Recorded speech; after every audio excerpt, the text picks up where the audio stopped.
राज्यभरात खोट्या प्रेमाच्या जाळ्यात मुलीला फसवून मुली पळून जाऊन लग्न करण्याचं प्रमाण वाढत चाललंय. प्रेमाला विरोध नाही, मात्र मुलींनी आपल्या पात्रतेचा जोडीदार निवडायला हवा. मुलीची खोट्या प्रेमात फसवून जोडीदाराची निवड चुकते आहे. खोट्या प्रेमाच्या विळख्यात अडकलेल्या मुलींना बाहेर काढण्याचं काम मी करत असताना मला राज्यभरातून प्रचंड ट्रोल केलं जातंय. मला कितीही ट्रोल केलं तरी मी हे काम करतच राहणार. मुलींनो, योग्य जोडीदार निवडून आपल्या आईबापाची मान अभिमानाने उंचवा. काबाड कष्ट करून लाखो रुपये खर्चून मुलींना उच्च शिक्षित केलं जातं आणि सोशल मीडियातून फसवून या मुलींना साधी कमवण्याची अक्कल नसलेली मुलं फसवून लग्न करतात आणि 2 ते 3 महिन्यांनी या मुलींना आपण फसलोय हे उशिरा लक्षात येतं. मुलींच्या हातात मोबाईल आल्यानं सोशल मीडियाचा अतिरेकी वापर आणि मुलींकडे पालकांचं दुर्लक्ष आणि संस्काराची उणीव जाणवते आहे. पालकांचा मुलींशी संवाद होत नाही, जिव्हाळ्यानं मिठीत घेऊन संवाद करत नाहीत. मुलींना एकटेपणा वाटतो आणि याचाच फायदा ही पोरं घेतात आणि मुली फसून आयुष्याचं वाटोळं करून घेतात. माझ्या कार्यक्रमाला प्रेमात अडकवलेली मुलं मुलींना येऊ देखील देत नाहीत, कारण मुलगी कार्यक्रमाला आली तर आपल्याला सोडून जाईल ही धास्ती त्यांना असते. मी कोणत्याही राजकीय पक्षाचा पाईक नाही. आपल्या लेकींना फसव्या प्रेमाच्या जाळ्यातून बाहेर काढण्यासाठी प्रबोधनाचं काम राज्यभर करतोय. वसंत हंकारे, खोट्या प्रेमाच्या जाळ्यात अडकत चाललेल्या मुली, न समजलेले आईबाप या विषयावरील प्रख्यात प्रबोधनकार. आपण जर पाहिलं असेल तर वसंत हंकारे जे राज्यभरात नव्हे तर जगभरात ज्यांची ख्याती आहे, असे वसंत हंकारे जे की प्रबोधनाचा कार्यक्रमाच्या माध्यमातून जगभरात नावारूपास येत आहेत. अशा वसंत हंकारेंचा कार्यक्रम जो आहे तो माड्यामध्ये महात्मा फुले प्रतिष्ठानच्या वतीनं पार पडलेला आहे. वसंत हंकारे सर जे आहे ते TV9 शी जोडले. सर, TV9 मध्ये स्वागत आहे. कशा पद्धतीचं प्रबोधनाचं एक वेगळं रसायन आपण घेऊन राज्यभरात नव्हे तर जगभरात पेरताय हे विचार, कशा पद्धतीचं राज्यभरात वातावरण आहे ना, आपण काय नेमकं वैचारिक पेरणी करताय? प्रत्येक श्वास एकच ध्यास, चला आता माणूस घडवूया. म्हणजे अनेक पदव्या आपण घेतल्या, डॉक्टर झालो, इंजिनियर झालो, अगदी आपला तिरंगा चंद्रावरती भडकला. म्हणजे आईबापानं आपल्याला जन्म दिला, तो आईबाप कुठेतरी वेदनेमध्ये सडत आहे, आपल्यामधला माणूस कुठेतरी हरवत आहे.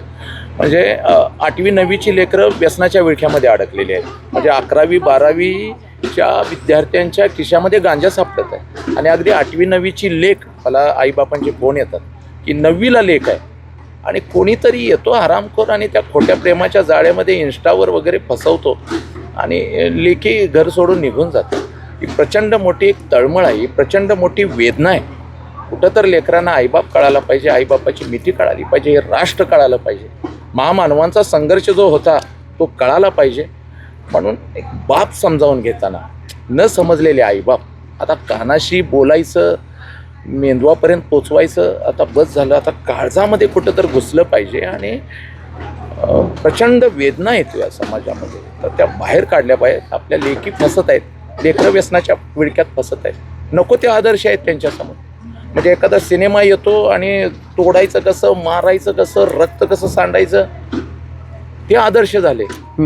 आणि आईबापानं रक्त आटवलं, जन्म देताना आईनं रक्त सांडलं, ते लेकरांना कळलं.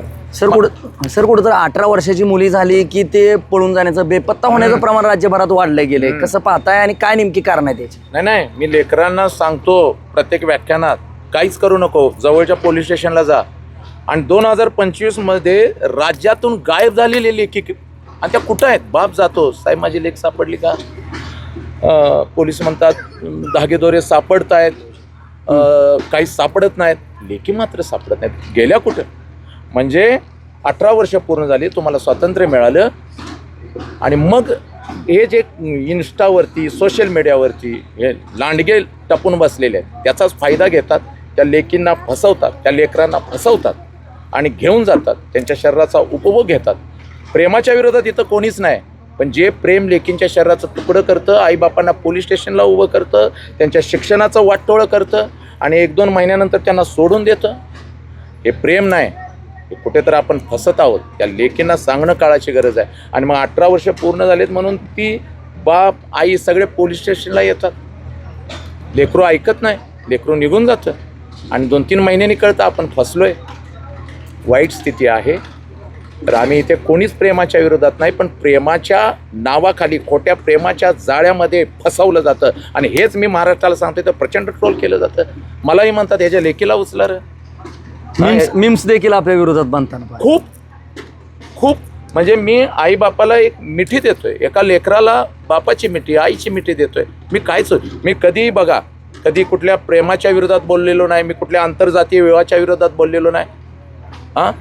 बाप सुद्धा म्हणतो की तुझी निवड तुला मी सगळं घाण ठेवलं किंवा तुला मी एवढं शिकवलेलं आहे, तुझ्या तोडीचं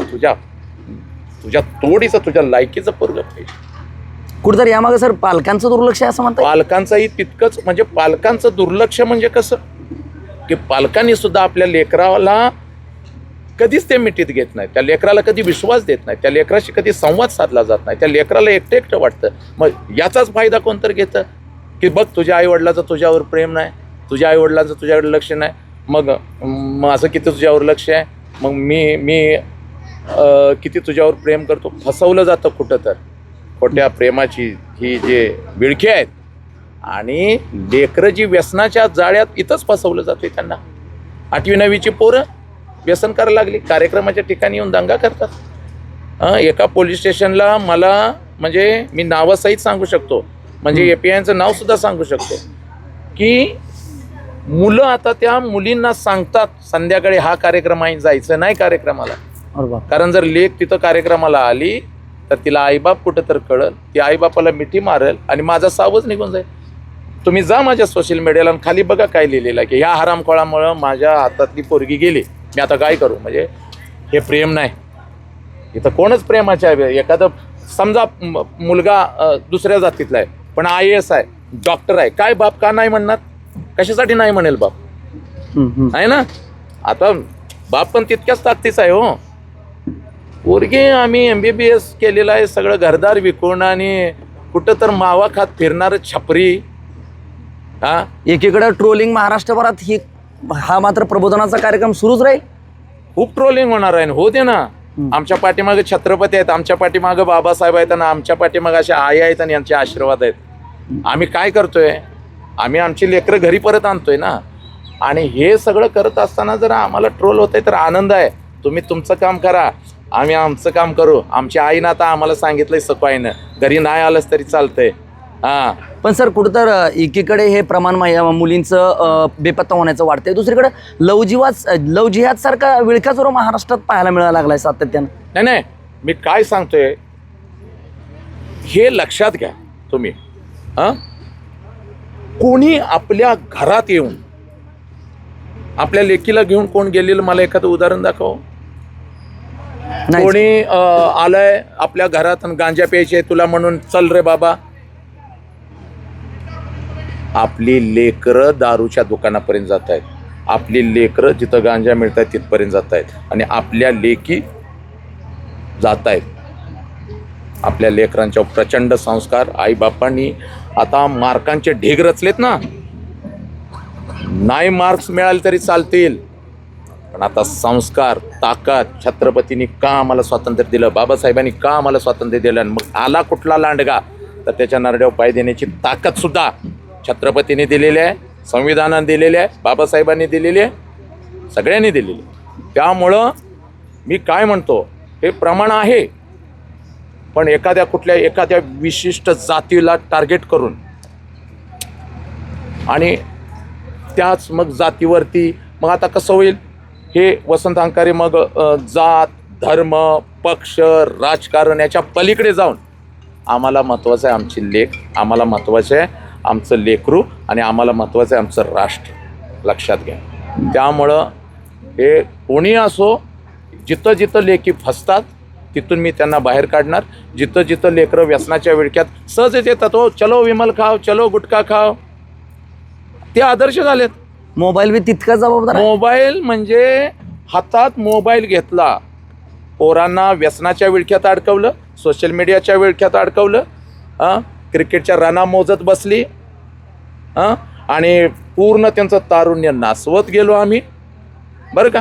आणि इकडं लेकींना आमिष दाखवून खोट्या प्रेमाची त्यांना फसवत गेलो, आणि आम्ही म्हणतो भारत महासत्ता होणार आहे. वृद्धाश्रम, अनाथाश्रम वाढायला लागली. आणि जर हे आम्ही सांगत असताना आम्ही काय पाप करतो का. हे अंगठ्या घालतो आणि अरे या अंगठ्या वगैरे ही माझी आवड आहे, पण ही अंगठी घालून जर असा मी माईकवर असा काड वाजवतो. काय महाराष्ट्राला अनेकदा प्रश्न पडतो, वसंत हंकारे नेमकं कोण आहेत, कुठले आहेत. खूप प्रश्न पडतो.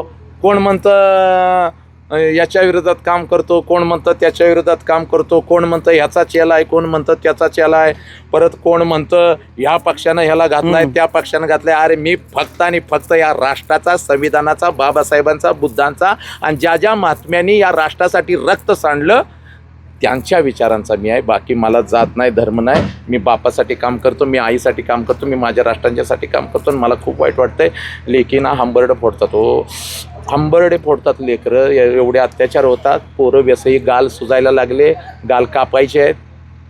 व्यसनाच्या विळख्यात अडकलेले लेकरांचे फोन येतात, आईबापाचे फोन येतात, लेकींचे पण फोन येतात, सर मला यातनं बाहेर पडायचं आहे, काय करायचं सांगा. त्यामुळे प्रचंड खूप करत राहणार आहे आम्ही, यातून खूप काही गोष्टी आम्हाला मिळत आहेत. पण कुठल्या पक्षाचा मी नाही, कुठल्या राष्ट्राचा मी नाही, ही कुठली अंधश्रद्धा नाही, ही चांदी आहे. कुठल्या माळा बिळा घालून कुठं काय मी गंडे दोरे आणि माळ घाल, अरे ही मला आवड आहे. I am BF in Bharatanatyam, Nalanda नृत्यकला महाविद्यालयाचा मी नर्तक आहे. ताम तकडे तक तदिमी तकडे तक तदिमी तकडे तक तद्दी तरकडं मी नर्तक आहे, नर्तक. कमल हसनचे गुरुजी आणि माझे गुरुजी पंडित बद्रीप्रसाद कुलकर्णी एक आहेत. नालंदातून मी BFA after 12th I did BFA 5 years. त्यावेळेला मी अंगठ्या घालत होतो, त्यावेळेला मी ह्या माळा घालत होतो, मी नाचत होतो. मी त्या विचार मंचावरून आलेलो आहे, ही माझी आवड आहे. मी कधी कुठल्या व्याख्यानामध्ये सांगितलं आहे काय, ही माळ घेऊन जा आणि तुमच्या पोरगीला घाला आणि तुमच्या पोराचं व्यसन सुटल? एक मला दाखवा. मी कधी सांगितलं का कोणाला अंगठ्या घाला? अरे मी नर्तक आहे. माझ्या आईनं मला ना संडासं धुवून मला शिकवलेलं आहे. मी नर्तक आहे, मला अंगठ्या आवडतात, मला सगळं काय आवडतं. आणि मी कुठं असं काय बोललोय का कुठल्या आंतरजातीय विवाहाच्या विरोधात किंवा कुठल्या काय ह्याच्या विरोधात? लेकींचे तुकडे व्हायला लागले. एक कोण काहीतरी आम्ही चांगलं करतोय आम्हाला वाटलं जातंय, काय काय काय काय खूप करतात. पण आनंद आहे, सब मंगल आहे. आम्ही राष्ट्रासाठी काम करणार.